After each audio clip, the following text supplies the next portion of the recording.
One of them is old, the other is not. Let's pop in the tape and give it a shot. It's time for Retro Reactions with Drew and Bryan.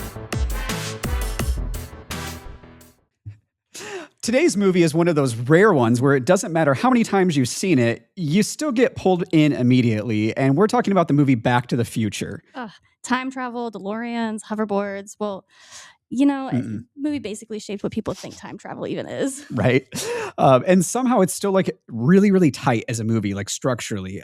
This movie is almost annoyingly perfect. And it bothers me. Right. But also joining us today, we have our guest, Rob. Rob picked this one out for us, which is super exciting. Great movie choice. Thank you so much for joining us. Tell us a little bit about your who you are, where you're from, where you work at.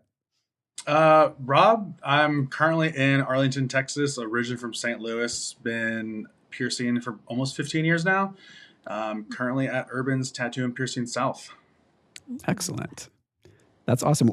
And give me like a brief history of your relationship with this movie, like the first time you saw it, or did it grow on you? Did you immediately love it? It honestly, it just feels like it just existed. I feel like it just, like I became a person, and then this has just been there at all times. So much so, like you are not able to watch movies without seeing references to it, seeing nods to it. You mentioned earlier, like in the back in time, all that kind of stuff. Like I'm a huge Marvel fan. They mention it, time travel in Marvel movies. Like people who know me know I have two dogs, and they're named Huey Lewis, and the other is named The News. So that's amazing. As a pair, it's that's music I used to love growing up with. I'm like, oh man, it's just such a feel good movie. But again, it's everywhere. For me, it's like how are you not aware of this movie? Yeah, exactly. Right. Yeah. It's always been around. It was out way before I even was. It was, yeah, before you even thought of. Yeah, I was in a concept. So this movie came out in 1985. We've got Christopher Lloyd. We got Michael J. Fox. Yeah, it's got a great cast. Leah Thompson's in it. Steven Spielberg directed it. Yeah, it's wild.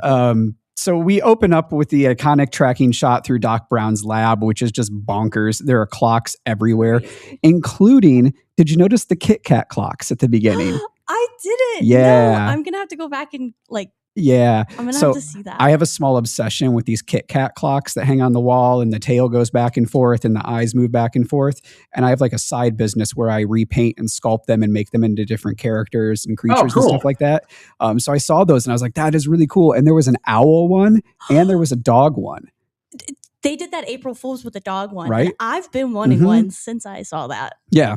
But anyhow, I think that scene just lets us know, Doc is obsessed with time, right? It gives you a little bit of foreshadowing, I would say. Yeah. You get that little detail, one clock with the guy hanging off of it. It's not that random. It's more like visual storytelling all throughout. Mm-hmm.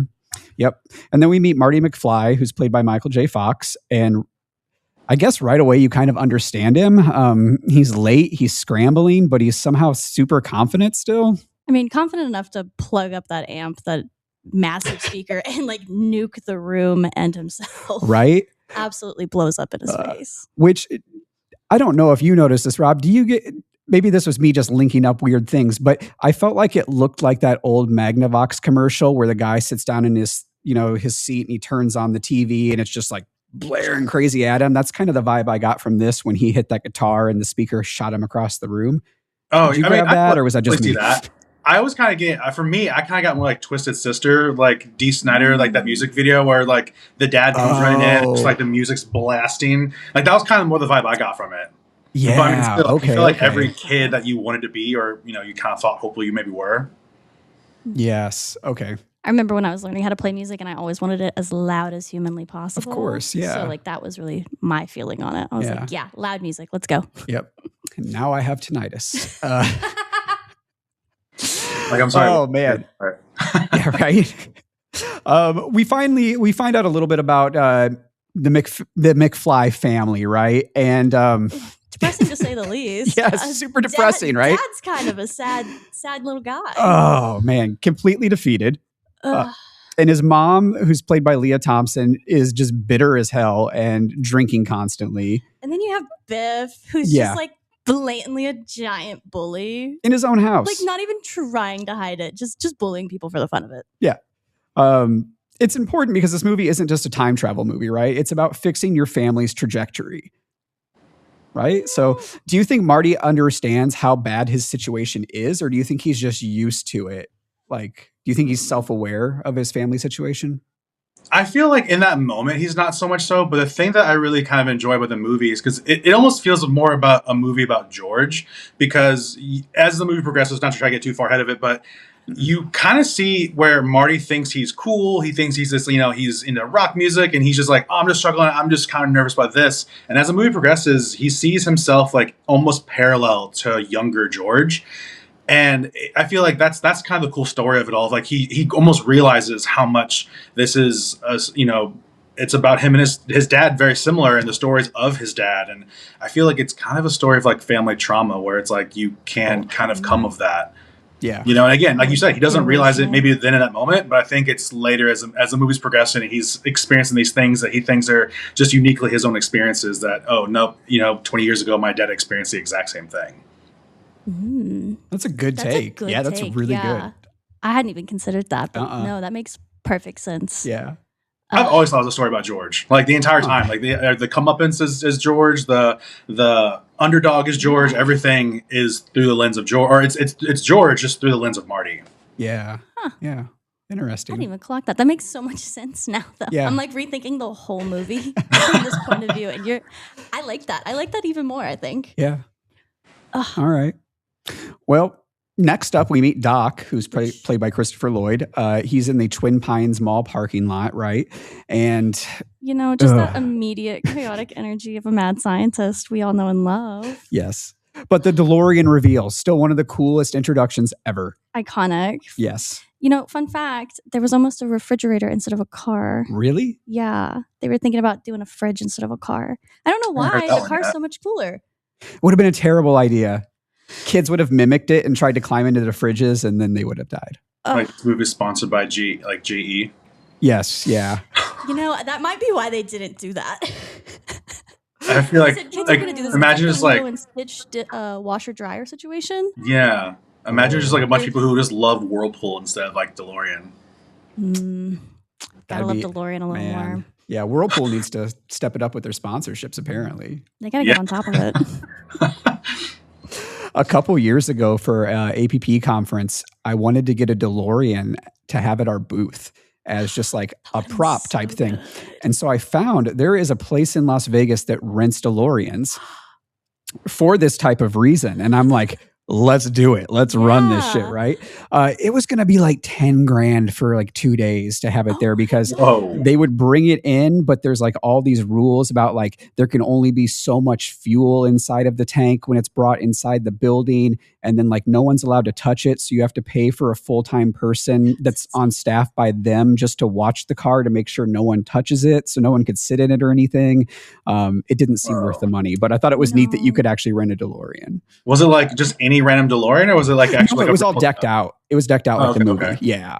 Okay, I was like, man, just like a DeLorean, sure. Like, damn. No. Yeah. Not knowing that it's decked out, I feel like that's not too bad of a price point. Yeah, it would have been worth it if people could have sat in it. Like if everyone could have gotten a photo op inside of it, I might have sprung for it. But the fact that you could just stand next to it. Boo. Let me in the car. Like, you want the experience. Sit down, like driver's seat, have the thing behind you. Like, you want the whole experience if you're gonna do that. Yeah. Exactly. Next year. Yes, maybe. Next year. So with the DeLorean, obviously it's the time machine, and we learn about the time travel rules at this point. Doc explains the rules to us. He tells us 88 miles per hour, 1.21 gigawatts, and flux capacitor. I think those are the big takeaways, right? As far as I know, he's, the thing is, they make the movie really complicated with the sci-fi feel simple. So they're like, here's all these complicated things, and we're just going to simplify it real simple for you. But we're just going to throw in like random metrics just to get you. It works. For me, that's doesn't bog you down. Yeah, that's just how arbitrary it is. Like, like speed, you can't go over 50 miles per hour. It's like, why that particular speed? Is that a certain gear shift? Like, what is this? No, it's just Trust us. It's just how it works. The director's favorite number, maybe. Oh man. So then we get like the weird time jump thing. The shooting happens. So much. All because Doc stole some plutonium. Right? You know? Which is such a wild plot point, that the movie just throws at you and moves on. It's just like, oh yeah, Doc stole plutonium. No big deal. We're going to just shoot him. Marty's going to panic. We're going to hit 88 miles an hour and boom, we've time traveled. Yeah. 1955. So I may be off on this, but I remember seeing something in like a film class where they had mentioned like the first 30 minutes of a movie you're supposed to establish what is, and then like the rest of the movie is like how it's changing, the journey you have to go through. And I always felt that scene was very abrupt, and I was like, if I remember correctly, that happens almost within 20 minutes of the movie starting, where it's like, yeah, he stole the plutonium, then all of a sudden the Libyans are here, and there's all this, this very weird caricature of Libyans come in. And I remember being like, this felt so abrupt. And as like now that I'm older, I'm like, oh, I think that might have been much sooner than like the established 30-minute time frame that most movies have kind of stuck to. Right. Interesting. Huh. I'm gonna look at the first 30 minutes different now in all these movies. Yeah. You've analyzed this in a whole different way than we have, and I like it. So, so the reason I responded to this is because I used to really enjoy movies in general. It's like it's a big part of like growing up. It was like I have a hard time not having a memory and having some level of a movie associated to it. So I've always just kind of enjoyed different stuff, like different aspects of it, behind the scenes stuff. I've always enjoyed the special features of movies and all that kind of stuff. So I'm always like, why is this? Why is that? And then with like classics like this, it feels like a perfect movie. So it's like, cool, here's all these small little tidbits that like people just kind of broke down like in such a micro focus. And so that kind of part was always enjoyable to me too. Nice. I like it. I do too. Yeah. I've done that with some like really old movies. Like whenever I watch like old Shakespeare films, I'll like break them down really intense, but I've never thought to do it with like newer movies. It's like, what is there to break down? But no, there's a lot. Mm-hmm. Like, next time you watch like National Lampoon's Vacation, you're going to see a whole other movie. I'm going to have to rewatch it just for that now. I know what I'm doing tonight. Hell yeah. It's a great movie. It is. God, I haven't seen that in years. Yeah. Well, Back to the Future, right? Back to the Past. It always works. It doesn't work with me. Anyhow, we're back in 1955 now, right? Time travel's happened. We're in 1955. Everything is slightly off. It's weird now. It feels like familiar, but different. The town squares, the car, the people. Something feels like more optimistic almost. Yeah, like the theater is actually a theater and not like an adult theater anymore. And then Marty runs into his dad, but as a teenage version of his dad. So that was like what Rob brought up, where he starts to realize, oh, okay, this is what's up. Yeah. That scene I feel is like almost quintessentially the movie, because when Biff comes in and says McFly, they both turn the exact same way in unison. They have like the same almost like nervous look on their face. And again, that's the scene that's repeated that you kind of meet in the very beginning when you see like older Biff and older George. And I was like, for this, because I think someone else had mentioned to me where they're like, oh yeah, there's not a wasted scene in this movie. Everything is a setup for something else later, or it's meant to be like an homage to something else, or meant to be like a nod to something coming up. And the whole Biff McFly, like, knocking on his head and everything, like what, if you're a younger sibling, you experience that, unfortunately. I'm the oldest, so I'm the one who did it, unfortunately. But I mean, like, again, like that was almost a complete parallel to an earlier scene. And I kind of loved that. No, you're right. Yeah.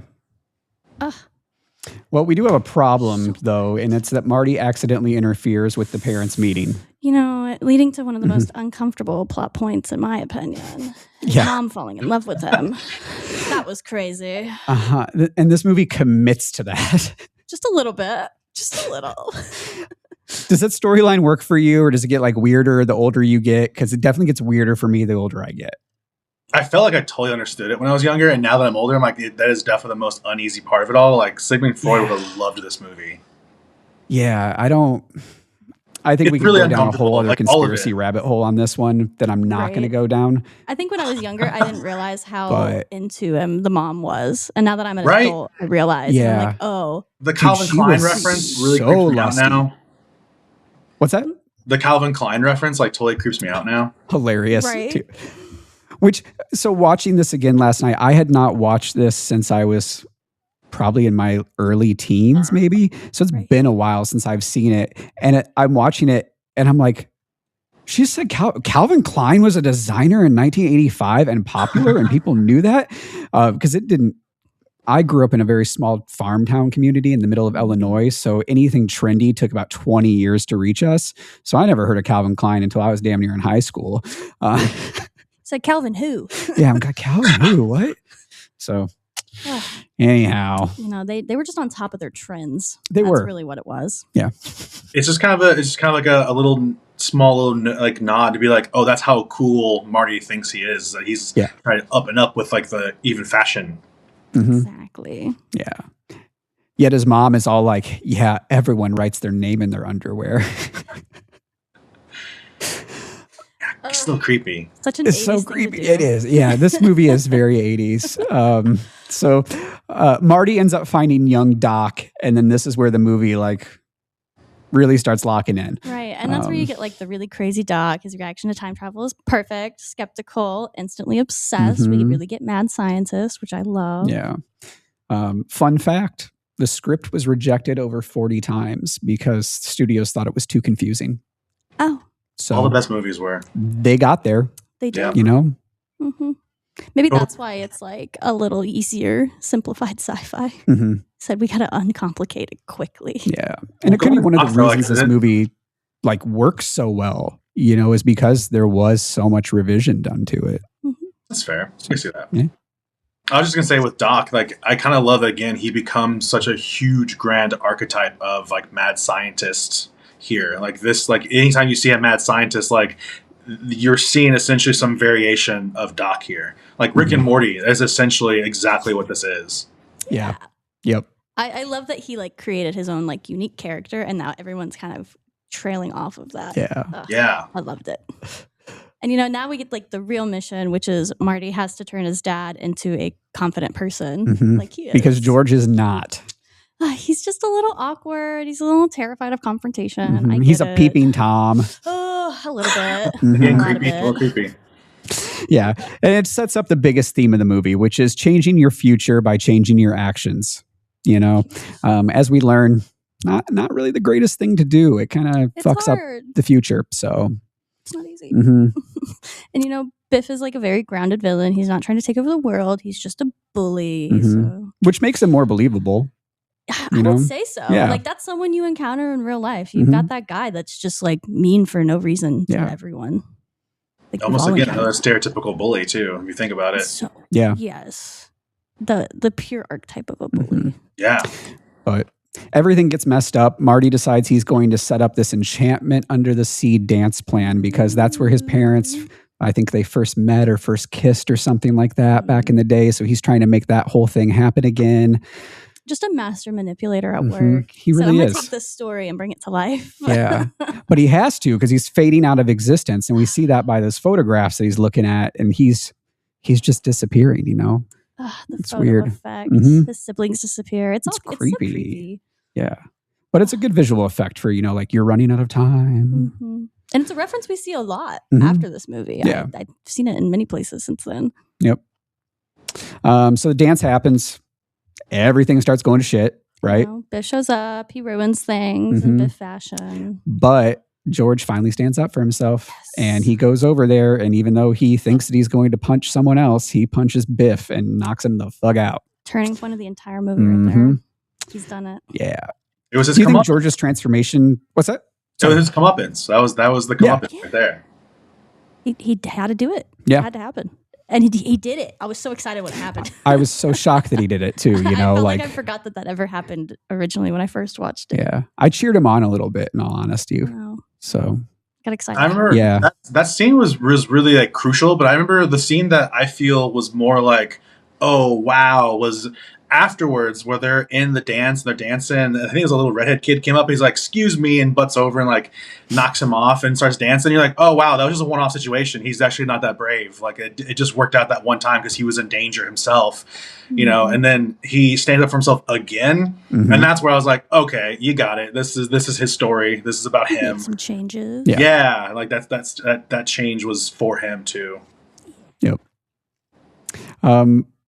We also have the iconic thing of Marty getting on stage and playing Johnny Be Good. And we find out that not only is he this weird ass high school kid, he's also like the world's greatest guitar player.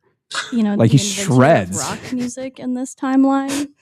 Yeah, it's just weird. See, like it's an odd characteristic, I think, for them to put on him. Like, it'd be one thing if he was in high school and he was like, oh, like he's like first chair trumpet in the band or something. But like, no, he's like a fucking rock god. Like, he is shredding this guitar like no one else can.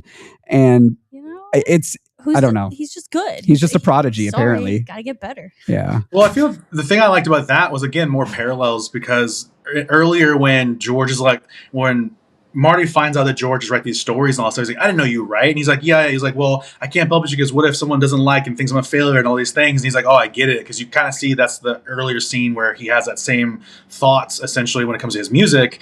He kind of watches his dad do something and like stand up for himself and like do something for himself. And then so he gets on stage and kind of almost does the same thing for himself in regards to music, because he already had that failed scene in the very beginning where he kind of bailed on stage. You're right. Mm-hmm. Yeah. So again, like I said, it felt like there was not a single scene in this entire movie that was wasted for again, another nod, a betterment of the storyline later on. Again, there was not a single wasted scene in this movie.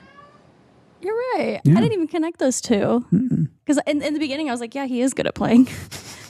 He just like fully ripped it on that stage. Yeah. But yeah, no, they full circled that. I like that. I'm glad you mentioned that. It reminds me of there's a movie that came out a few years ago called Yesterday, where this guy like wakes up back in time, but he knows like all of the Beatles songs, but no one's ever heard of the Beatles before. So he can it's not a really good movie, to be honest, but the premise is neat. Yeah. So I like that movie. I know what you're talking about. Yeah. Huh. So fast forward past the dance. We're racing the clock, like literally. There's this lightning strike plan happening. I mean, like the clock tower is the only way for Marty to get home. Everything that can go wrong does. As usual. You know? Yeah. I don't Doc know. reconnecting the cable, Marty racing towards the wire. Mm-hmm. You know, the most perfectly paced of climaxes, I think, for a movie. They really had it like. Yeah, I was on the edge of my seat. I was invested by the time we got here. I was like, we're at the end of the movie. Things have to be happening any minute now. Yeah. And thankfully, Marty makes it back to 1985. So spoiler alert, y'all. Things are different, though, because he changed the course of history, right? Yeah. I mean, family's a bit more successful. Dad is definitely more confident. And Biff is waxing their car in the driveway. Oh, I love that. Love that. I love that.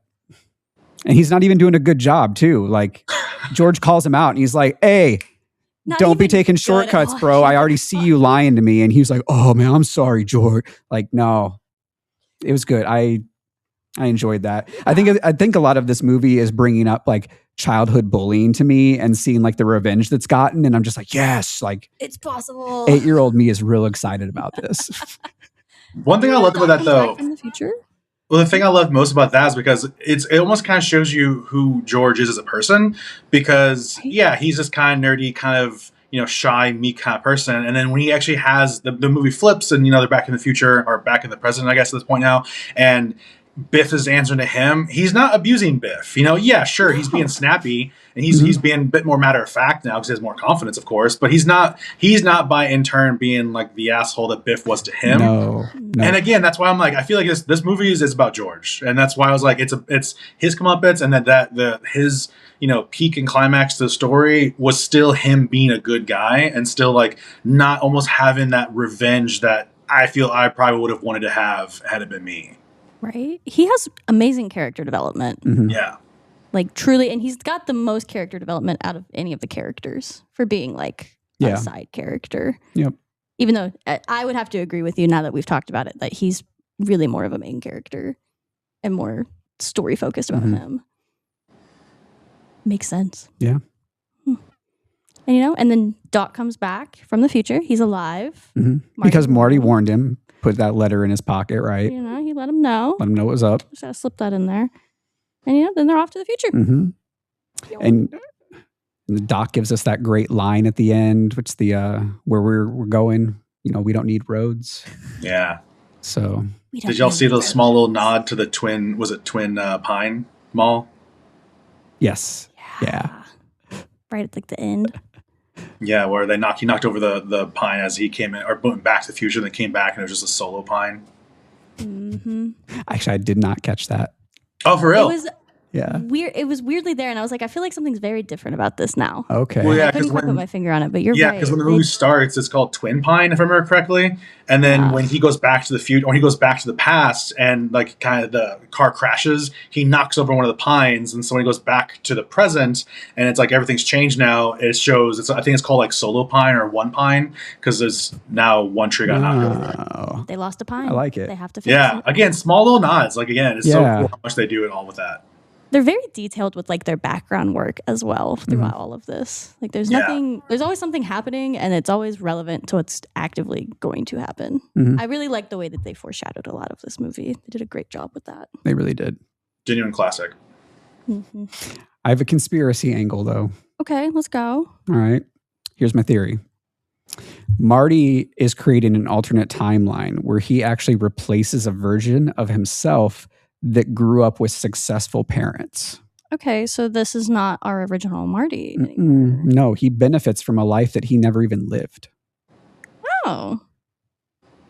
I mean, I think that could be a happy ending. Maybe a little disturbing. Where's the I'm next? thinking Where's of the Rick and Morty this scene timeline? where they had to get rid of him. What's that? So where's this timeline's Marty? Right? No one knows. Where'd he go? And who actually wrote Johnny Be Good? I saw question because I got curious and I did some like just some research like what were like some people's opinions of the movie and all that kind of stuff, and you definitely hear some opinions that are I'm like okay cool eye roll or whatever the case might be, but one of the ones that I kind of saw that was a bit of an eye roll was they were like oh well this is just another example of white people going back and then taking over black culture, because in that scene it was a black band that was making the music and said, oh, look at this thing. And that it had to be a white man that inspired a black musician in regards to that the music wasn't truly theirs. Huh. And I mean, it was a song that existed technically already. So he was just replaying it. So yeah. But back in 1955, that song moment. had never actually existed yet. He was the first one to play it, which is like, well, did he actually come up with that song? We don't know. There's no way. I mean, we know he didn't. There was someone that was actively writing that song going, what the hell? Mad. Just angry. And I can't say I blame him. But the movie works. It's funny. It's emotional. It's fun all around, I would say. It doesn't treat the audience as if they're idiots, which I really like. It doesn't over-explain. Things connect, but it doesn't have to be spelled out to you. That's true. I like it. And as Rob said, there are no wasted scenes. Like genuinely, there are not. Especially as we've talked about it more. I have had more connections this entire time happening. Yeah. I have a hard time talking about this movie without talking about the music too, though, because Huey Lewis in the News is genuinely so good. Yeah. Incredible. That's why I named my dogs after them, is because their music is just in totality incredible. Yeah. It really did. They did a great job with the music. So they had two on this one. I think it was The Power of Love and Back in Time, I think, were the two singles they actually had for this movie. Yeah. I liked it. And again, it's been a long time since I've seen this. I didn't realize that they did, a lot of the soundtrack for this. And whenever I think of Huey Lewis, I instantly think of American Psycho. Yeah. Because it was used so prevalently in that movie. I wonder if there's connections between if people have linked up like Back to the Future universe and American Psycho universe to see if there's like an overlap. I'm gonna have to Google that. There's a Reddit shared universe. That'd be crazy. There's got to be. Yeah. Well, I loved how integral that. I mean, not to get too much on the sidetrack of that, but how integral Huey Lewis News was to that story in regards to Psycho, or American Psycho. Like that. Again, they are a part of the story, and I feel like in this instance with Back to the Future, it's just more their music enhances it, but also kind of gives you Huey Lewis is quintessentially the '80s. Like when you listen to music, you're not thinking modern day; you're thinking like this is a quintessential '80s rock band. Mm-hmm. Yeah, if you read the American Psycho book, there is like a good couple of chapters where it's just nothing but like in-depth analyzation of Huey Lewis songs. It's like the most dull chapters of the book, but like it's a lot. It's a lot. That book is fucked up. Huh. It's fucked up by today's standards, and it was written in like 82 or 83. Something like that. That's a whole other podcast. Add that to my TBR. Bring it back for that one. I'm willing to come back for that one. Okay. Well, when we start doing early 2000s movies to name the jewelry, then we'll Yeah. We'll have an American Psycho piece. I'm trying so hard to That'd be get us cool. into the 90s. I know you I want are. to watch some of these 90s movies. We're just not done with the 80s yet. We're not. There's so many 80s movies still. So, okay, questions for Rob. Rapid fire. We already know. Favorite character, George, probably. Yep, George. Yeah, okay. Sure. Favorite scene in the movie? I hate Minar. Like the end when like he gets in the car crash. Just like for me, like I found out what a vocal, like the terminology vocal stem, and I was like, oh yeah, Minar. Like the way he says manure, and I was like, that's it. I hate Minar. Just like this, he just says Minar like 4 or 5 times is incredible. And for me, for some reason, I just think that scene is so funny to me because like you have this whole action scene of the skateboard and like going through the town, and then the Minar thing happens. It just felt like it was a great cap to it. Yeah, agreed. That's fair. Do you think this movie holds up for first-time viewers today? 100%. I think we can all agree it probably does. Yeah. Again, I would say maybe there might be a bit of like a small little asterisk of being like, hey, there's a couple things that we get it, we're not okay with, or still maybe we're treated maybe a bit too lightly at the time, but it's still, there is no like, oh, someone gets away with it necessarily. Like there is, again, comeuppance, there's lessons to be learned, there's, you have some confidence in yourself, learn to trust yourself, learn to believe in yourself type of thing. So things change. So there's no one evil, purely evil, just gets away with being evil, it feels like. True. Fair. Okay, and then what's your opinion on the sequels? Good? Not good? I love 2. 2 is great, but I feel like it was still a bit of a step. If the first one was like 100, 2 was like 88%.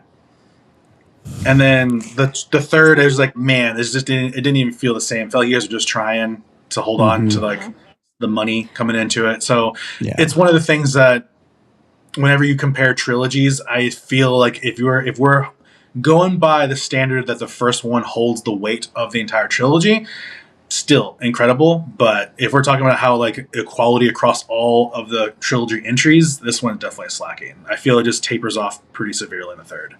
That's fair. Agreed. I saw something about them coming out with a 4th one with Tom Holland as I was trying to find the movie to stream it, and I was like, I think we needed to be done after the 3rd one. We could have been done before that. The 2nd one was great. I remember liking that a lot.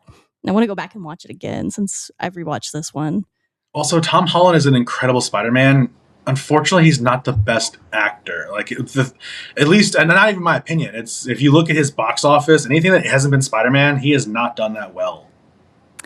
Right? He's had some like other good little like indie films here and there, but no one talks about them, and it drives me kind of crazy. He did like one with like a tsunami, and I enjoyed that one, but that was more of a drama, and no one I've talked to has seen it. I remember in an interview, because I remember not to get too far into that side of it all, but during some of the controversy of like Sony and Marvel's type of stuff, he had mentioned that one of his real goals in his career was to have like a very similar trajectory of Michael J. Fox, and he wanted to be like his generation's like person, how Michael J. Fox is viewed as his career was up and coming. Tom Holland wanted that similar trajectory and wanted to like, oh, I want to have this like, these roles, these things, and he felt that was his Spider-Man role. Was same for Marty McFly for Michael J. Fox. Interesting. Good for him. I'm so happy he got Spider-Man. Honestly, like Tom. He's Holland, a great Spider-Man. He's an great. Amazing Spider-Man. I'm so down with him being a Spider-Man. I just feel like, and again, I'm not gonna sit there and dog on other actors because I can't do it. But it's just like, man, your box office is not mirroring the fame that you have from Spider-Man. Right. Ugh. But if you somehow haven't seen Back to the Future, this is a good one to you might as well fix that. This is a great movie. Yeah. I think we've all agreed on that. Or watch it again. You might as well. Yeah. It's been a long time since I had watched it. It had been at least like 10 years since I watched it. And it felt like I was watching a movie I'd never seen before. It was exciting. It was fun. There were things I didn't remember. Yeah. And the iconic scenes I did remember, so much better on the rewatch. Agreed. Loved it. Some of my favorite things about it is like if you're in a room of like 8 people and you mention Back to the Future, most of the people in the room were like, oh my God, I love that movie, blah, blah, blah. And there's one person who's like, I don't think I've seen it before. And then you have to like bully them into go watching the movie. And then they come back a week later, day later, whatever, like that was so good. You're like, right? That was so great. And then you're almost like reliving it with them. I kind of enjoy that much of it too. That's fair. Yeah, agreed. It's That's a good, why we do this. Bring people together movie. Yeah. Now we've reached the part where we stick our thumbs out like this. It's time. And everybody votes on whether or not they like the movie. 1, 2, 3. I think we all know. Yeah. It's a great movie, right? Universal. Right. You can't go wrong. I'd be surprised if there was a thumbs down on that one. Yeah. I mean, if there was, you're wrong. Yeah, like, hey, let's talk. I'm not going Were to you biff. not I here just the wanna last 30 minutes? Yeah. Well, that was a good one. Yes, thank you so much for joining us and talking with us about this movie. It was hanging great. out. Yeah, Yeah, really thanks for bringing me appreciate on. insight and incredible. yeah. Always, you guys We'll are have to have you back for another one. Yeah, please do. Yeah, that'd be cool. I mean, don't want to try to talk about the other ones, but I wouldn't mind coming back. Cool. We'll have you back on for Oh something. yeah.